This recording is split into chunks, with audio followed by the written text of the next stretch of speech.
大家好啊！好似我呢啲窮 L 玩錶啦，有幾個普及啲嘅腕錶品牌啦，或者款式，個人覺得啦，都係要最少收藏一隻嘅。咁例如 Seiko 啦、Panerai 啦、IWC、Omega、Rolex、Breitling、Ulysse Nardin 咁樣啦，甚至係 VC 啊、AP 咁樣。而當中咧幾個牌子入邊比較 iconic 嘅款式啦，咁無獨有偶都係一啲計時嘅馬錶款。又調翻轉頭諗啊，計時馬錶嘅款式，大家又會想起邊一個牌子呢？重視價值嘅師兄啦，可能會諗起地通拿啦。咁喜歡象徵住探秘啦同埋進步嘅，可能會諗起 Speedmaster 啦、Moonwatch。飛行錶嘅可能會諗起 IWC 嘅 Pilot，咁鍾意賽車嘅又會可能諗到Carrera 啊、Monaco 咁樣。而如果啦，作為一隻飛行工具錶啦，我就會諗起鏡頭前面嘅呢啲 Breitling 嘅 Navy Timer 啦。咁 Navy Timer 啦，由內到外啦，由機芯到個錶殼啦，都散發住工具錶嘅特質嘅。咁對好多人嚟講啦，一提起 Breitling 啊，就首先會諗到 Navy Timer 噶啦。一講起 Navy Timer，就會諗到有 chronograph 大嘅錶徑，有好多字嘅飛行滑尺啊，一個好典型嘅 bezel，有翼嘅 B 字 apply logo， 大大隻，離遠望到啦，絕對唔會認錯係另外一個牌子嘅手錶嚟嘅。咁我曾經講過啦，自己比較鍾意錶面簡約嘅，譬如三針錶咁樣嘅。咁即使係 chrono 啊，我都唔大鍾意太過複雜嘅錶面㗎。但係啦，講返轉頭，揀得 Navy Timer 嘅就係鍾意佢個錶面夠複雜。佢上面咧提供咗好多嘅資訊啦。咁有關於飛行滑尺嘅計算同埋換算啦，咁我都只係一知半解嘅啫。咁大家有興趣啦，就可以自己上網 search 一下啦。我手上面呢隻啦咁 classic，有齊經典元素嘅 Navy Timer 啦，型號係 AB 031021Q1A1，係2017年嘅錶款啦。直徑有45mm，厚度啦15.7mm。錶面嘅顏色啦係 Breitling 官方啦叫做古銅色啦，咁而我啦就鍾意叫朱古力色啦嘅錶面，咁聽落比較有味道啦。白色反紅貓嘅 subdial 啊，錶面好 busy 好多字。而最顯眼突出嘅啦，就係當然係佢品牌 apply 嘅有翼嘅 B 字 logo 啦。而我私心地覺得啦，冇咗呢對翼啦，就唔係 Navy Timer，亦都唔係 Breitling。4時半嘅位置啦，係日曆槍。我有見過啦，佢有啲黑色 dial 嘅款式啦，佢個日曆槍啦係黑底白字嘅，咁好可惜啦，佢呢款咧就冇做到銅色嘅日曆槍啦。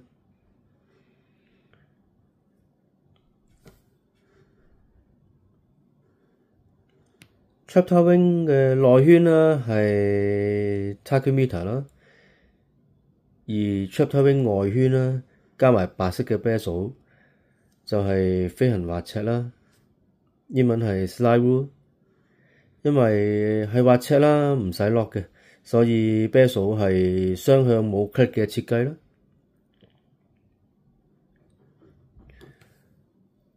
咁時錶同埋指針啦都有夜光嘅。普通嘅直針啦，紅色嘅計時大秒針。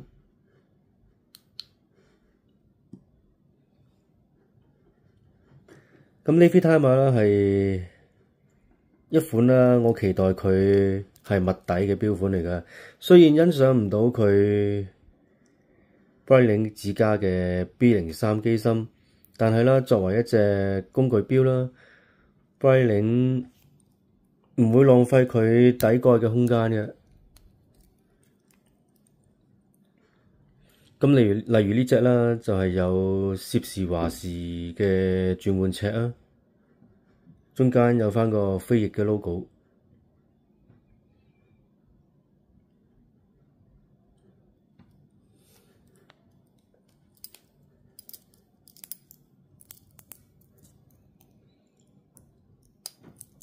咁佢30米防水，冇旋入式嘅把的嘅。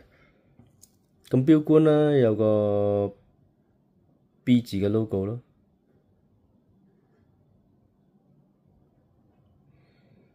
咁係一個典型嘅計時碼錶按鈕嘅佈局啦。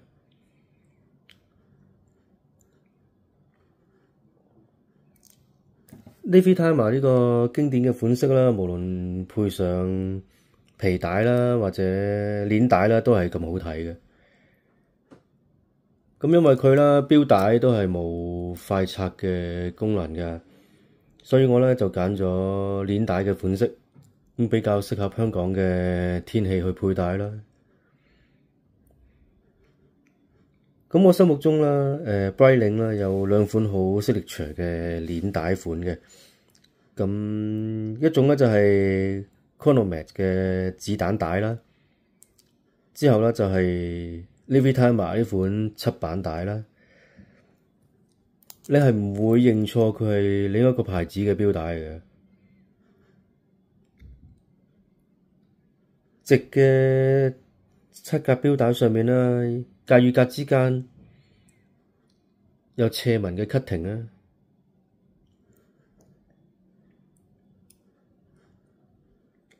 呢條錶帶啦，加上個錶頭啦，真係化咗灰都認得佢係 Breitling 嘅 Navy Timer。咁配上一個好 solid 嘅接扣啦，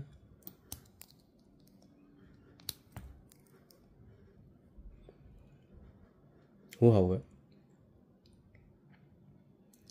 但係咁大面積嘅拋光面啦，雖然好睇，但係咧應該好快就會有花痕啦。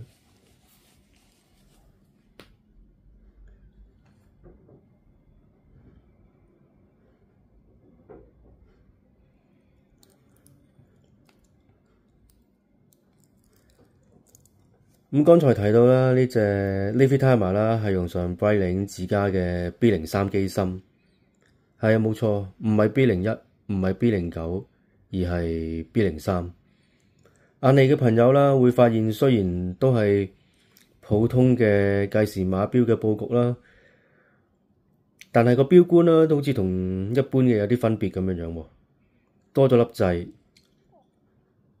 呢個係一個追針嘅按鈕嚟嘅。咁 B03咧其實就係 Breitling 具有追針功能嘅一個機芯咯。咁追針功能啦，早喺1830年左右啦，係由一位法國嘅製錶大師發明啦。咁我之前啦一直都係叫佢追針啦。咁自從睇過阿基哥頻道介紹之後啦，至知又叫做雙秒針分段計時。咁呢個名聽起上嚟咧就 pro 好多啦。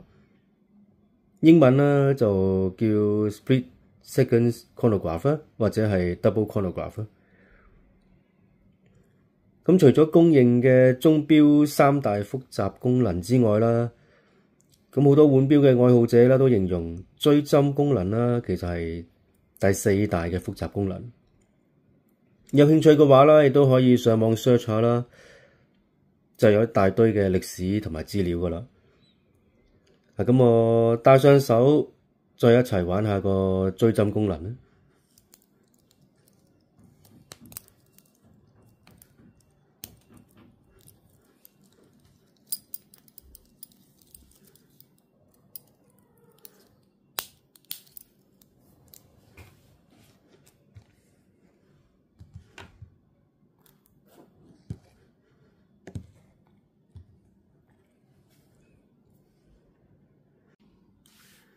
錶面嘅10 dial 嘅佈局啦，同 B01機芯咁就大同小異啦。9點鐘位置啦係小秒針啦，咁中間紅色嘅就係計時大秒針啦。咁例如我依家要為一項4×100接力做計時啦，咁依家我首先撳2點鐘位置嘅按鈕開始計時啦，咁紅色大秒針就開始轉動啦。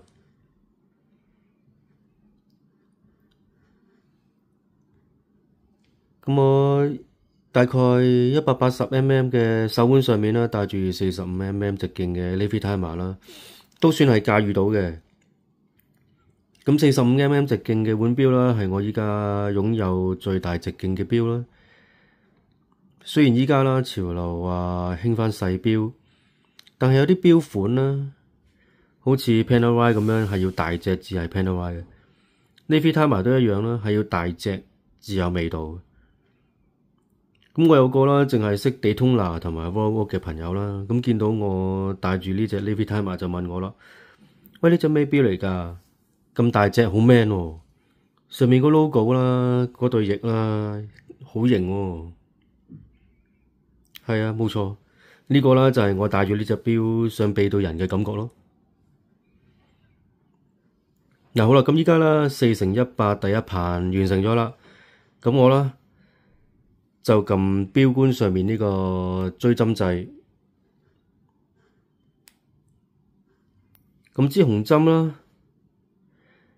支紅色嘅計時大秒針繼續行啦，而佢下邊嗰支銀色嘅追針秒針啦，就記錄住第一盤完成嘅時間。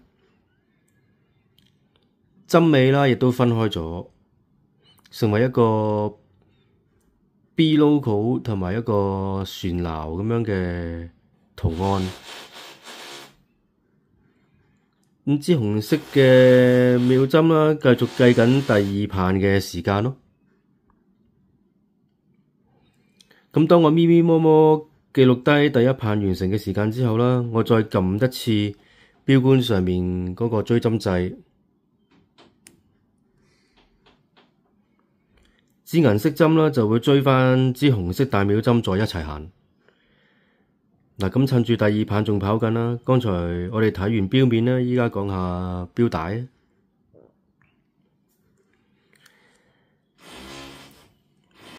呢隻錶啦，我入手嘅時候啦，條鏈帶足足有成25-26cm 咁長嘅。咁有冇師兄可以話我知啦？其實係咪所有嘅 Levitimer 都係跟一條咁長嘅鋼帶嘅咧？咁麻煩喺留言區留個言話聲我知啊。又令我諗起啦，我之前想買一隻二手嘅 IWC 追針嘅 Pilot，佢嗰粒追針掣啦就係喺10點鐘位置嘅。咁嗰條鏈帶啦，我又係好鍾意嘅。咁可惜就係啦，就係因為嗰條鏈帶唔夠長，所以當時咧我就無緣入手嗰隻 IWC 追針 Pilot 啦。到今日啦，俾我揾到呢隻 Levitimer，咁呢隻 Levitimer嘅 CP 值啦，可以話係有過之而無不及。而今次呢條錶帶啦，仲要係超長，我足足要拆咗成六格帶啊！拆咗6格帶，差唔多成7cm 至戴落手。咁呢隻錶啦，我記得有全 18K 金款嘅喎。喂，如果條金帶都係咁長嘅話咧，咁啊真係不得了。咁呢條7版帶啦，戴上手好舒服。雖然係冇 taper down 啦，但係咧佢每節末端咧都做斜咗。有條斜紋，令到啦條帶出現直中有斜嘅感覺，加上拋光啦、7格帶豐富嘅反射效果啦，咁層次感好強、好奪目嘅呢種齒紋啦。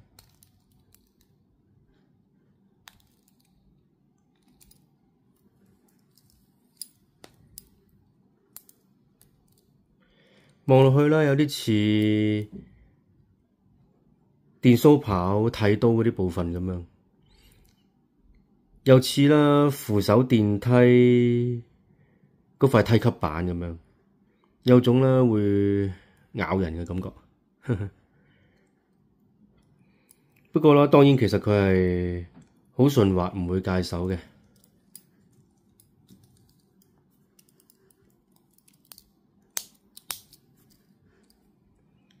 你睇下佢係好貼手嘅。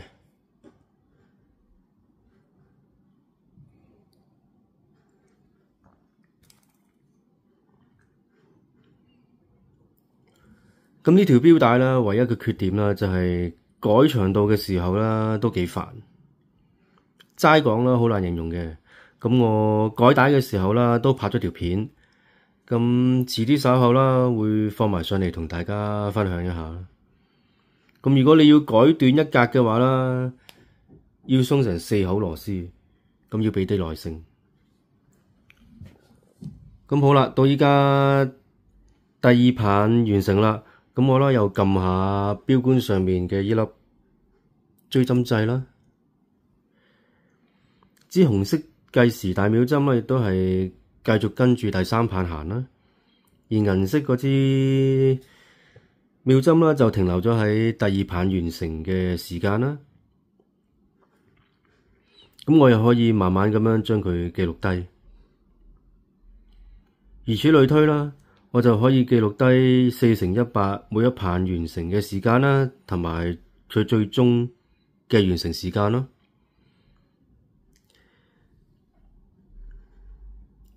咁又撳一下追針掣，完成嘅時候啦，撳 stop 啦，2點位。咁4點位啦 ，reset 啦。咁樣係其中一個用法啦，咁只要係條件適合嘅都可以應用到。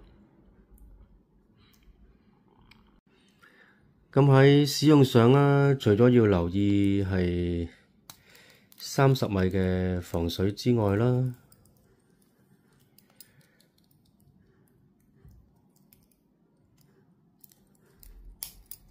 咁當調校時間嘅時候啦，亦都要留意啦。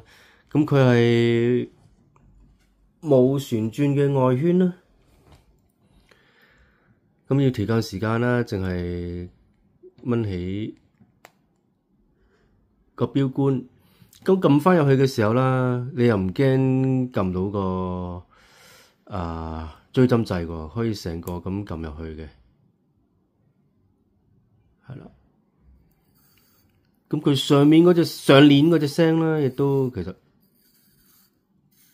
唔知大家聽唔聽到？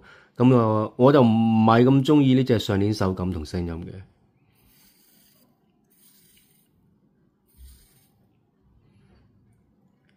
咁我哋亦都可以校一校個日期俾大家睇下。咁首先將佢調去安全區先。唔係。我哋睇下佢係咪順跳，譬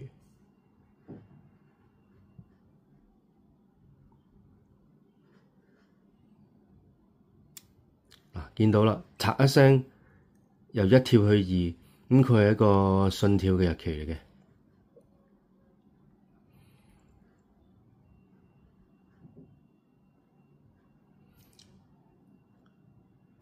咁有啲迷思啦，影呢個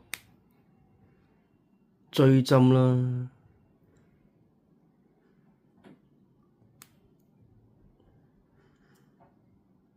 有個追針 pose。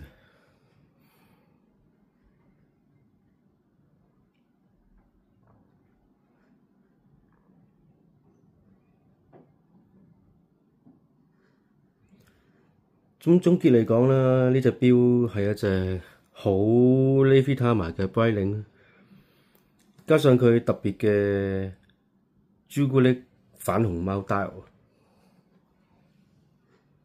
同埋佢具備一個複雜嘅追針功能啦，我真係好鍾意呢隻錶。我好慶幸啦，可以能夠入手呢隻 Levitima。如果咧要收藏一隻泛 Breitling 嘅腕錶嘅話啦，呢隻 Levitima 真係甚具代表性。嗱，咁呢個咧就係頭先講追針錶嘅 pose， 4支針睇晒啊！咁今次咧同大家分享呢隻 Levitima 啦，係我好喜歡嘅一隻 Breitling 嘅，希望大家都鍾意啦。下次再見啦，拜拜。